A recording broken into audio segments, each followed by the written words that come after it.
अस्सलाम वालेकुम, this is me Huma Khalid. आज मैं आपकी मुलाकात करवाऊंगी एक ऑटिस्टिक बच्चे की सुपर मदर से कि उन्होंने घर पर रहते हुए अपने बच्चे के साथ किस तरह से काम किया। अगर ये कर सकती हैं तो आप क्यों नहीं। Assalamu alaikum. This is me, Ikra Amar, and I am a mother of autistic kid. और यहाँ पे आज जो है वो हम थोड़ी सी टिप्स, छोटी मोटी सी टिप्स जो है ना वो आपसे शेयर करेंगे मदर्स के लिए कि वो अपने बच्चों को घर रहते हुए कैसे जो है ना वो डील कर सकती हैं। Assalamu alaikum, this is me Huma Khalid. I am a clinical psychologist and autism trainer. Today I have invited a mother of an autistic kid. इस वीडियो का मकसद ये है कि हम अपने बच्चों को घर पर रहते हुए एज अ मदर, अगर आप एक ऑटिस्टिक बच्चे की वालिदा हैं तो हम बच्चों को घर पर रहते हुए उनकी ट्रेनिंग कैसे कर सकते हैं और उनके साथ कैसे काम कर सकते हैं। इकरा मेरे साथ हैं, एक ऑटिस्टिक बच्चे की मदर हैं। Let's speak to her. अस्सलाम वालेकुम। वालेकुम अस्सलाम, कैसी हैं? आई एम गुड, आप कैसी हैं? अल्हम्दुलिल्लाह ठीक ठाक। जी, तो आप मदर्स के लिए क्या मैसेज देना चाहेंगी कि वो घर पर रहते हुए बच्चों को कैसे डील करो, क्या ज़रूरी चीज़ें हैं? मैं सबसे पहले ये बताइए कि as a mother, as a parent, father, mother, क्या ज़रूरी है सबसे पहले कि हम अपने बच्चे के साथ किस तरह से काम करें और सबसे पहले ज़रूरी चीज़ें क्या आती हैं? सबसे पहले तो मैं आपका बहुत बहुत शुक्रिया अदा करूँगी ताकि बाकी मुझे देखकर बाकी मदर्स को भी शायद मोटिवेशन मिले, क्योंकि हम अपने बच्चों को खुद घर में कैसे डील कर सकते हैं।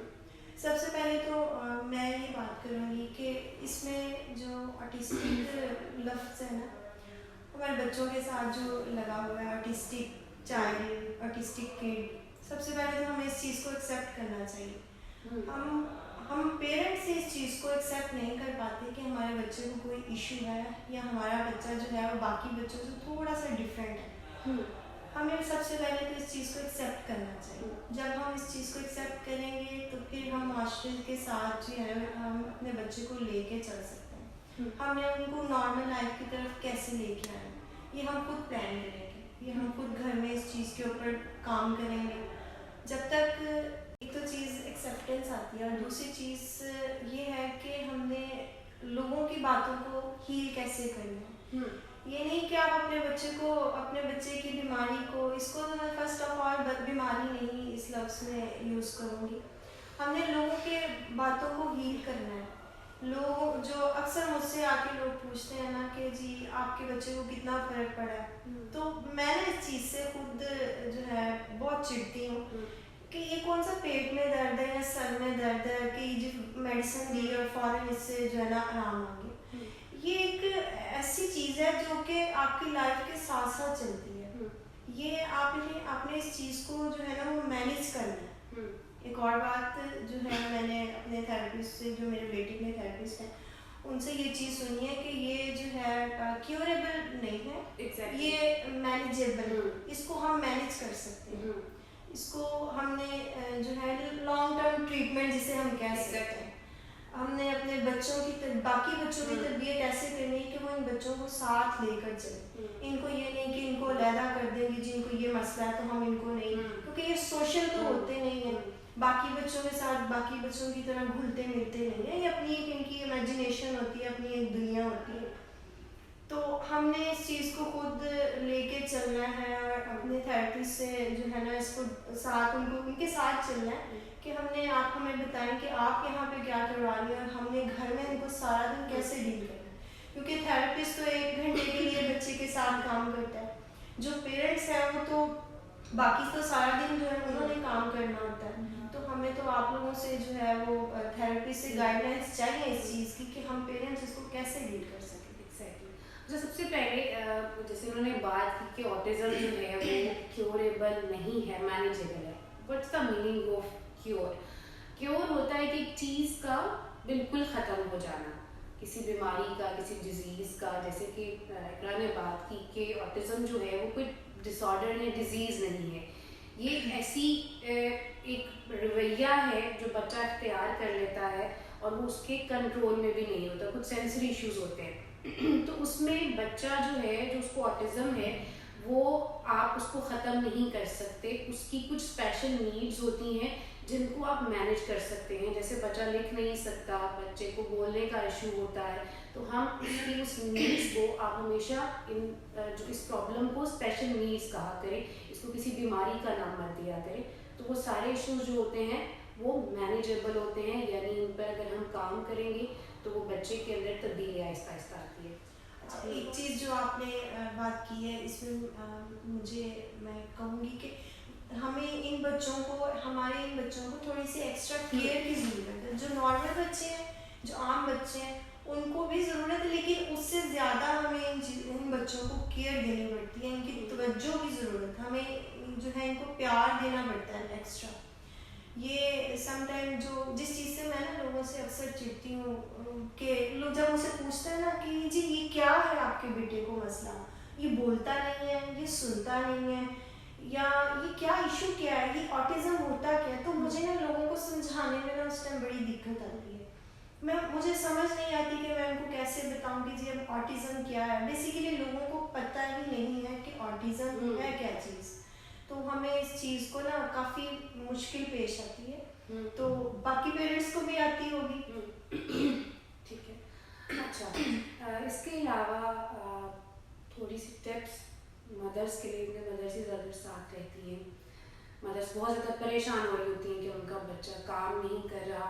आपके बेटे का नाम अहमद है, अहमद के लिए ऐसे इनिशियली क्या स्टेप्स लिए एज अ मदर घर पे खुद से, जो लिए जो आपको इवन थेरेपिस्ट ने भी शायद गाइड नहीं किए होंगे, क्योंकि हमारे यहाँ पे बहुत ज़्यादा एक अलमिया कह लीजिए कि थेरेपिस्ट जो हैं वो सही से इंफॉर्मेशन भी बाजुकात नहीं दे रहे होते। लेकिन उसकी सबसे बड़ी मैं चीज़ डिस्कस करना चाहूँगी, not as a psychologist, as a mother जो इकरा हैं, आप ये मत सोचें कि आपका साइकोलॉजिस्ट या आपका थेरेपिस्ट आपके साथ सही से काम नहीं कर रहा, या वो आपको इन्फॉर्मेशन नहीं दे रहा, आपको चीज़ें नहीं बता रहा कि किस तरह से काम कीजिए। यू शुड आस्क, आपको बार बार आपके साइकोलॉजिस्ट से पूछना चाहिए, और अगर वो ऐसा नहीं करा तो आपको फिर वो अपना साइकोलॉजिस्ट चेंज कर लेना चाहिए। I am right? जी बिल्कुल। इसके अलावा मदर्स के लिए और क्या टिप्स हैं कि वो अपने बच्चों को घर पर रहते हुए क्या चीज़ें सिखा सकती हैं इजीली? बच्चों के कुछ बिहेवियर्स होते हैं जो अनकंट्रोल्ड होते हैं, बार बार करते हैं, उसके बारे में आपने अपने बेटे को कैसे डील किया? अच्छा, मुझे जो सबसे पहले हमने ना अपने बच्चों का कोई भी नेगेटिव, इन बच्चों के नेगेटिव बिहेवियर्स काफ़ी होते हैं, तो हमने पहले उस चीज़ को देखना है कि हमारे बच्चा नेगेटिव बिहेवियर क्यों कर रहा है। जैसे मेरा बेटा था, वो राइटिंग करता था, इवन दीवारों पे लिखता था, हर चीज़ उसने भर देनी, थूक से लिखता था। मैंने एक दिन सोचा कि ये राइटिंग इसकी बहुत ज़्यादा है, एक्स्ट्रा कुछ इसको मतलब इन बच्चों को ना जसूस होता है हर चीज़ का कि मैं इस चीज़ को भी देखूँ, इस चीज़ को भी देखूँ कि तो मैंने एक दिन जो है ना वो उसको सोचा कि क्यों ना हम इसको पॉजिटिव वे में लेके जाएं। मैंने उसको पेजेस दे दिए और उसको दीवारों पे मना कर दिया।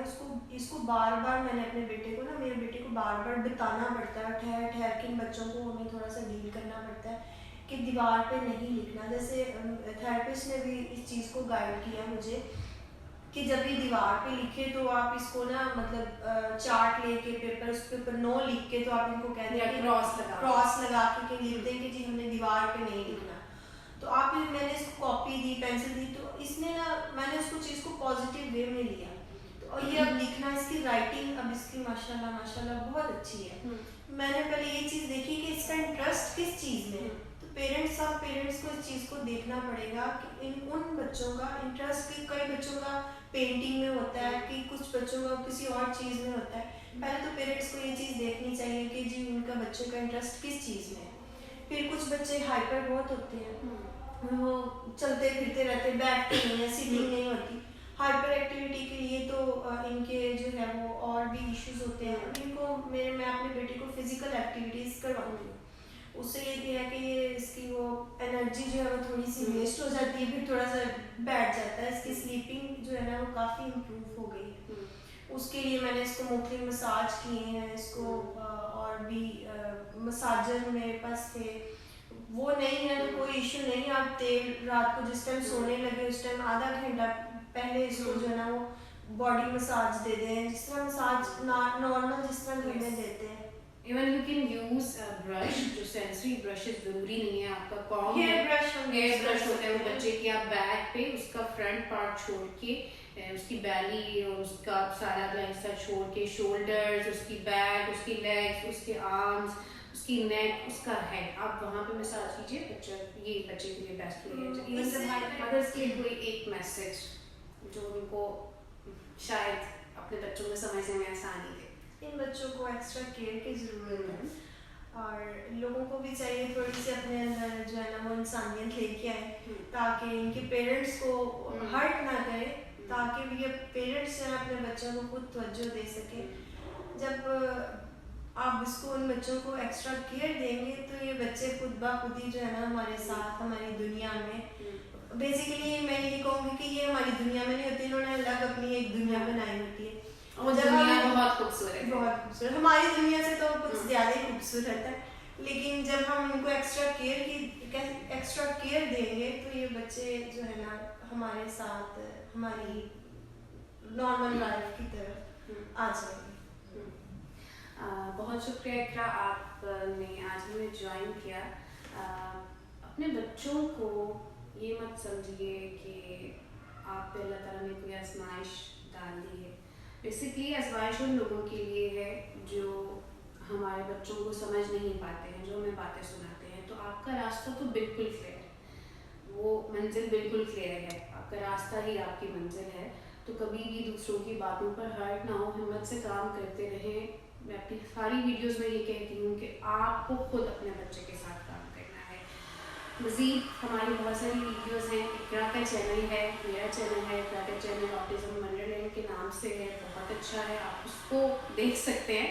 जैसे कि दूसरे लोग कहते हैं भी सब्सक्राइब कर दें तो फिर कर दें, मेरा भी कर सकते हैं, मेरा भी छोटा सा है, नन्हा मुन्ना सा है, यूट्यूब गैलर क्लिनिक। अभी हमने स्टार्ट किया है, हम मज़ीद वीडियोस लेके आएंगे। हमने बिल्कुल भी शुरू में नहीं कहा कि वीडियो आप आखिर तक देखिएगा और पहले ही आप चैनल देखिएगा। हमने लास्ट में कहा है कि जो लास्ट तक आएगा वो मुस्तफीद हो जाएगा, बाकी भी सारे मुस्तफीद होंगे। सो अपना बहुत सारा ख्याल रखिएगा, स्टे हैप्पी, स्टे स्ट्रॉन्ग।